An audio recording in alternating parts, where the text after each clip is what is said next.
Okay, hi guys, so hari ni kita orang nak lepak tempat yang rare ataupun lain daripada yang lain.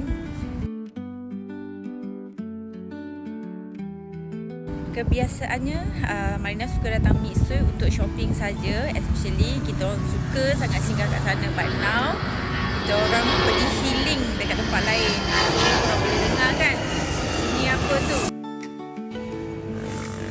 Sekarang kita orang nak landing dekat sini, siap dengan kerusi healing dengan air. Kita tunggu kapal terbang berlepas. Okay, dia ada one nak berlepas tu. By the way, dekat sini tak ada tempat makan je, so korang kena datang sini bawa air, bawa makanan, bawa jajan apa semua. Kalau tak, bawa. Sekarang ni pukul 6 something tapi still panas ya.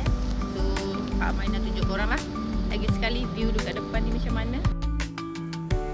Feeling macam kita pergi Langkawi, cuma bezanya dekat Langkawi berdepan dia ada air laut terbentang luas, tapi kalau dekat sini dia ada tasik tau.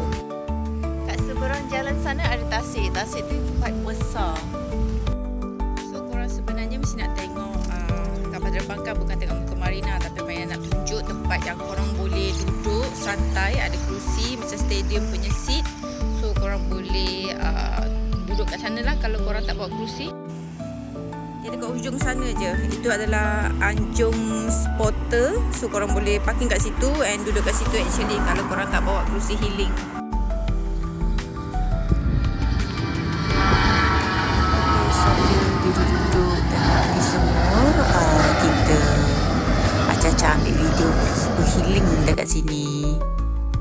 By the way, today hari ni tak crowd langsung. Mungkin dah tak viral kot, ataupun orang dah boring tak nak datang dekat sini.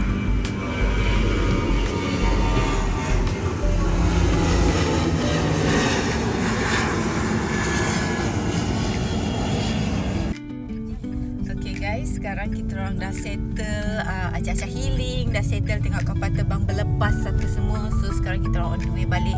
And by the way, waktu berlepas dan waktu menunggu korang nak ambil gambar cantik-cantik dengan kapal terbang lalu atas kepala tu tak lama, dalam selang seminit ataupun 2, sangat sekejap je.